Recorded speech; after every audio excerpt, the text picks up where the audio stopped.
साल होने को है। मैं हकीकत में बता रहा हूँ, मैं बचपन से लेकर आज तक मेरे को घर नहीं मिला है।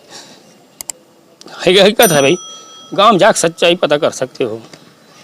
देखिए ये हकीकत है। मैं ईमानदारी से बोल रहा हूँ। मैं ना जब बचपन में था तब भी मैं अपने दोस्तों के यहाँ सोता था, और आज भी मेरे को घर में नसीब नहीं हुआ, जबकि मेरे साथ 43 वर्ष होने को है। मेरे परिवार पहले गरीब से मतलब गरीबी से झेल रहे हैं, लेकिन मैं अलग हुआ हूँ तब से भी मेरे घर नहीं मिला है। यहाँ पर आज कलेक्टर परिसर में यहाँ पे दो व्यक्ति यहाँ पे पहुँचे हुए हैं और कलेक्टर से शिकायत करने के लिए यहाँ पे पहुँचे हुए हैं, लेकिन मामला क्या है इनसे ही सबसे पहले हम जानकारी लेते हैं। मैं हूँ दीपिका बरई, आप देख रहे हैं धरोहर संदेश, और ये जो ये पहुँचे हैं यहाँ पर, और इनसे जब हम जानकारी ले रहे हैं, देखते हैं कि क्या मामला है। आपका नाम क्या है? दिलीप कुमार यादव, लोहरसी। तो आप ये जो आज कलेक्टर में क्यों पहुँचे हैं? वो जन दर्शन रहते ना, चक्कर से आया रहे हैं, आवास नहीं मिले हमारा, बहुत दिन के आवास के पीछे में पड़े, कई बार आवेदन दे चुके हैं। ये कौन सा ग्राम पंचायत? ये लोहरसी ग्राम पंचायत। तो अभी तक नहीं मिला है? नहीं मिले। हम अभी किराए में रहथन, किराए से रहथन, गांव में जाके पूछ लो। हम ना किराए से रहथन, पहले हमारे मंझला भाई कर रखे रही से, एक कमरा दे रही से, अब उनको परिवार बढ़ गए, इस कारण से हमारा वहाँ से मतलब तुम अब घर बना लो कि साल भर के समय दे रही से, वो वहाँ से निकल गए, समय में बना नहीं पाए घर, कार की गरीबी है। तो ये बताओ कि आपके पिताजी कहाँ पे रहते हैं? पिताजी रहते मन 3 भाई हैं, 3 भाई में गांव बुजुर्ग मन बंटवारा कर रही से, तो पुराना घर ला बड़े भाई दे है, और नया घर ला कुछ अपन मेहनत से मंझला भाई बना रही से, ये कारण ओला मंझल दे देगी। और मोर लिए जो जगह है तेमें आधा जगह ना खाली लते बना के रहे कि दे रही से, अब वो में मंझला भाई बोल रही थी कि कुछ पैसा दूँ करके बोल रही से। अब मंझला भाई है जैसे हम अलग हो हैं ना ख़त्म हो गए, तब पैसा देने वाला कोई नहीं है, इस कारण से ना हम ना घर से बेघर हो गए ना, किराए में रहथन, फिलहाल अभी भी किराए में रहथन, बहुत दिन हो गए किराए से रहथन मन। अब घर के मांग करत तो हम कम से कम 15-20 साल हो गए, घर तो मिलबे नहीं करे, आवास आवे नहीं करे। और गरीबी रेखा के सूची में आप मन के नाम है? गरीबी रेखा के सूची में रही से हमारा नाम है। अभी अब का नया कार्ड बने तो नहीं कते गरीबी कते कायद नहीं जान। पहली हमार सर्वे क्रमांक 12,767 में रही से, ये 2011 के सूची में नाम रही से, और तब भी घर नहीं था आपके पास? नहीं बने हैं, कम से कम 15-20 साल हो गए मैं आवेदन दे थक गया हूँ, मोर घर बनबे नहीं करे। कलेक्टर के आवेदन में कई बार दे दे हूँ, कई बार CO साहब ला दे दे हूँ, ये रखे हूँ मैं, हाँ पावती रखे हूँ, हाँ कई बार दे देना आवेदन, लेकिन घर बनबे नहीं करे हमारे। और कारण ये है कि जब भी सर्वे वाला मन जाते ना, तो हम पक्की घर में रहन, अब पक्की घर में रहन तो वो बोले कि ते जहाँ रहता वहाँ हम ना है तो देवो, तो हम बोला कि ये घर हमार न है भाई, तो वो बोले देख भाई हमारे पास में ऐसे विकल्प नहीं जब हम तो आवास ही डाल सकन, एक न एक कमरा डालना पड़ी, चाहे कच्ची डाला चाहे पक्की डाला। हम तो देखा था तो पक्की तो घर हम पक्की डालबो, ये कारण से पक्की डाले और घर आज तक नहीं बन पाए। और गाँव अगर हकीकत में सच्चाई पता करना चाहिए, अधिकारी कर्मचारी जाग देख सकते हैं, मैं किराए से भी हूँ, मोर खुद के घर अभी भी नहीं है, और केवल ना किराए में रह रहे थे तो पक्का मकान है इसलिए आपका निरस्त कर दिया जा रहा था। हाँ। आप कौन है, क्या नाम? गोदावरी। इनकी पत्नी हो? हाँ। अच्छा, आई हैं। तो बच्चे कितने? 2 हैं, एक लड़की है एक लड़का है। तो सर्वे सूची में तो बिल्कुल रहा है आपका नाम, है ना? हाँ सर्वे सूची में है, और आवास वाली सूची में नहीं आया था, तो सरपंच के पास ना आवेदन किए कि कम से कम मेरा नाम छूट गया है, कैसे मेरा नाम नहीं आ रहा है, घर नहीं है, आप जानते हो भाई करके। तो लोग ना पंचायत में प्रस्ताव किए और अतिरिक्त सूची में मेरा नाम डाले हैं बाद में, इसका अभी डाले हैं? हाँ मतलब पिछले वर्ष डाले हैं अतिरिक्त सूची में, प्रस्ताव करके दिए हैं। हाँ प्रतीक्षा सूची में, अतिरिक्त परीक्षा सूची भी है, प्रतीक्षा सूची नहीं है, अतिरिक्त। ये सूची जो समाप्त होगा उसके बाद नंबर आएगा, ऐसा वाली बात, उसको अतिरिक्त सूची कहा जाते हैं। अभी भी किराए में हो? अभी भी किराए में है, गाँव में। कितने साल से किराए में हो?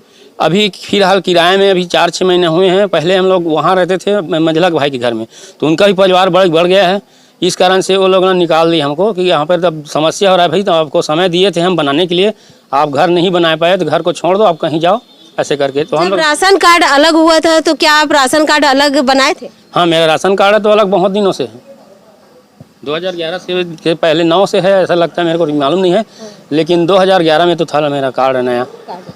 देखिए यहाँ पर सबसे बड़ी बात है कि सरपंच सचिव और कि किस प्रकार से लापरवाही सबसे पहले मैं आम जनता से भी ये सवाल करूंगी, ये बताइए कि इनका जब घर नहीं था, ये अपने भाई के घर में थे, और जब राशन कार्ड अलग हुआ, परिवार अलग हुआ, और इसके पास जब एक भी घर नहीं है, तो वो किस घर को बता के बोलेगा कि एक कमरे का घर है, जबकि जीरो है, कुछ भी घर नहीं था कुछ ना? भी घर नहीं था। और अभी तक घर भी नहीं है। अभी भी नहीं, अभी भी किराए में हम। जब किराए में रह रहा व्यक्ति, चाहे किराए में रह रहा व्यक्ति उसका किराए में, चाहे वो पक्के मकान में रहे चाहे कच्चे मकान में रहे, लेकिन वो किराए का घर किराए का होता है, उसका घर तो नहीं होता है। तो जब एक कमरा का घर को पहले प्राथमिकता दिया जाता है, तो जो जीरो है, जिसके पास में कुछ नहीं, तो उसको तो सबसे पहले प्राथमिकता देना चाहिए। यहाँ पर ग्राम पंचायत सरपंच सचिव की देखिए किस प्रकार से मनमानी के चलते आज एक गरीब परिवार को भी घर का छत मिलना मुश्किल हो गया है। प्रधानमंत्री का सपना यहाँ पर जमीनी हकीकत में देखा जाए तो बिल्कुल धरातल पर देखने को नहीं मिलता है, जिसका मैं नहीं कहती, ये मेरे परिवार आए हुए हैं यहाँ पर और यहाँ पे बता रहे हैं, अपने मौखिक बता रहे हैं, क्योंकि मैं वहाँ तक नहीं पहुँची हूँ, और मैं मात्र इनके शब्दों को मैं बता रही हूँ कि इनके पास में घर नहीं है। बताया जा रहा है जब घर नहीं है और किराए के मकान में रहते थे, और पहले से भी इनका राशन कार्ड जब अलग हो गया है, तो इनको क्यों नहीं दिया गया इनको आवास। जब 2016 में प्रधानमंत्री आवास योजना के तहत में कहा गया है कि प्रथम कमरे का जिसका एक कमरा है उसको पहले दिया जाए, फिर दूसरा कमरे को बाद में दिया जाएगा। तो पहला कमरा को जब पहले दिया गया है, तो दूसरे का ये जिसका घर ही नहीं है, तो उसको तो सबसे पहले देना चाहिए, क्योंकि वो जीरो है। प्राथमिकता देखिए किस प्रकार से नहीं दिया गया है, गाइडलाइन के तहत का किस प्रकार से उल्लंघन किया गया है। ग्राम पंचायत सचिव सरपंच द्वारा, यहाँ पे सचिव कौन था? ओम प्रकाश, पहले ओम प्रकाश डहरिया थे, अभी सिन्हा जी हैं, क्या नाम है इसका मालूम नहीं। उस समय सरपंच कौन था? उस समय आपकी कब कब का बताऊं भाई, मैं तो बहुत दिनों से। पहले रोहिणी था, हाँ। उसको पहले जीवनलाल सर, उसको भी आवेदन किया था। उसके बाद रोहिणी बनी, उसको भी आवेदन किया था। उसके बाद नारायण देवदास था, उनको भी आवेदन किया गया था। उसके बाद घनश्याम प्रसाद पटेल थे, और इसके देते जो प्रमाण पत्र दिए हैं वो थे, उनको भी आवेदन किए थे। आज तक के घर नहीं बन पाए। इतने सरपंच मैं जानता हूँ, इतने सरपंच को मैं आवेदन दे चुका हूँ। दे चुके हैं। आप क्या काम करते हैं? मैं अब खेत मजदूरी करता हूँ और थोड़ा सा कहीं इलेक्ट्रॉनिक का काम करता हूँ। गांव में छोटा सा धंधा है, एक दुकान है मेरा, घर में ही करता हूँ, मतलब जहाँ मैं किराए में रहता हूँ। ये आम नागरिक है, और यहाँ तक कि सरपंच सचिव को किसी प्रकार से ये कुछ राशि नहीं दे पाते हैं। इस कारण से आज देखो यहाँ पर ग्राम पंचायत की ज़मीनी हकीकत देख सकते हैं कि आज कितने सरपंचों को गिना दिए हैं, लेकिन इनको अभी तक आवास नहीं मिला है। मैं माननीय कलेक्टर महोदय से भी निवेदन करूँगी कि अभी सर्वे सूची में आप लोगों का नाम जुड़ा है? अतिरिक्त सूची में है, सर्वे सूची में नहीं था, इस कारण से फिर आवेदन किया। जनगणना जो हुआ, जो आर्थिक जनगणना हुआ है, इसमें अब आप लोगों का नाम दर्ज हुआ है? क्या है, अभी दावापत्ती करने के लिए आवेदन किया था। मैं दावापत्ती किया हूँ कि मेरा ज़मीन नहीं है, मकान नहीं है, तो लोग सुने हैं और आगे कार्रवाई किए। सर्वे सूची अभी जो घर घर में जाके सर्वे करे हैं। हाँ, आर्थिक सामाजिक वाले सर्वे अभी आए थे, तो वो लोग दावापत्ती के लिए अपील किए थे। तो मैं दावापत्ती लगाया था सर पंचायत में, तो उनको बताया कि मेरे पास आवास नहीं है, और सिद्ध कर दिया, सब प्रमाण पत्र दिखाया मैं, और वो लोग कार्रवाई किए हैं और हो जाएगा करके बोले हैं कि आपके पास आवास इनमें आपका नाम डाला जाएगा करके। लेकिन क्या है, मैं इस कारण सर बोल रहा हूँ, इसको हाईलाइट करना चाहता हूँ ताकि मेरे को आवास मिल जाए, बच्चों को घर मिल जाए। अब मैं तभी तक घर देखा ही नहीं हूँ, मेरा तो जीवन भी दिया है, मेरा 43 साल होने को है। मैं हकीकत में बता रहा हूँ, मैं बचपन से लेके आज तक मेरे को घर नहीं मिला है। हकीकत है भाई, गाँव जाकर सच्चाई पता कर सकते हो। देखिए ये हकीकत है, मैं ईमानदारी से बोल रहा हूँ।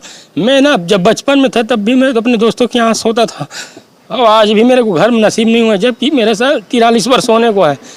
मेरे परिवार पहले गरीब से, मतलब गरीबी से झेल रहे हैं, लेकिन मैं अलग हुआ हूँ तब से भी मेरे घर नहीं मिला है, अभी तक घर नहीं मिला मेरे को। तो मैं चाहता हूँ मेरे को नहीं मिला, कम से कम मेरे बच्चों को तो अब मकान मिल जाना चाहिए, क्योंकि सरकार योजना जब चला रहा है इस कारण से, अगर नहीं चलाता तो फिर हम कैसे भी करके चलाते जीवन। अब प्रधानमंत्री जी आवास के लिए पैसा दे रहे हैं तो मिलना चाहिए ना भाई, हमको जब जरूरत है तो। देखिए जमीनी हकीकत यहाँ पर आप देख सकते हैं कि किस प्रकार से एक गरीब को गरीब ही रहने दिया जाए और गरीब को उठने का अधिकार तो है नहीं है, गरीब आगे बढ़ नहीं सकता है। ये हकीकत ग्राम पंचायत का बिल्कुल है। ग्राम पंचायत लोहरसी है, यहाँ पर कई सरपंच आए, कई सरपंच गए, लेकिन इनके पास में जब मकान नहीं है तो आज भी मकान नहीं है। ये बेचारे जब ये दर दर भटकते हुए कलेक्ट्रेट के पास में आए हैं, कई कलेक्ट्रेट भी बदल गए, लेकिन इनको आवाज अभी तक नहीं दिया गया है। और यहाँ पर जब जो सर्वे में जाते हैं, मैं कि जमीनी हकीकत आप लोग देखिए कि उनके पास में अपील करूंगी कि आप जाके जब जमीनी हकीकत आप जब वहां पे जाते हैं तो वहां पर वो देखिए कि उसका किराया का मकान है कि स्वयं का मकान है कि क्या है। जब वो बता रहे हैं कि मैं किराए का मकान हूं तो किराए का मकान है तो उसका कुछ भी नहीं, उसको तो जीरो माना जाए। किराए का मकान अगर महल भी है तब भी इसके लिए कुछ भी नहीं है, ये मानना चाहिए। सर्वेयर जो वहां पे जाते हैं, गांव-गांव वो पहुंचते हैं। और सबसे बड़ी बात है कि ग्राम पंचायत के सरपंच सचिव ही जिम्मेदार होते हैं। ग्राम पंचायत के सरपंच सबसे प्रथम व्यक्ति होते हैं। ग्राम पंचायत के सरपंच को इसलिए एक आम व्यक्ति वोट दिया जाता है कि क्योंकि सब कोई जा के नेतागिरी और सब समस्या को नहीं कर सकते, इसलिए ग्राम पंचायत के एक व्यक्ति को चुनाव के तहत में सरपंच को वोट देकर अपने समस्या के लिए खड़े होने के लिए दिया जाता है। लेकिन यहाँ पर देख सकते हैं कि ग्राम पंचायत सरपंच सचिव अपने दायित्वों को किसी प्रकार से नहीं मानते हैं।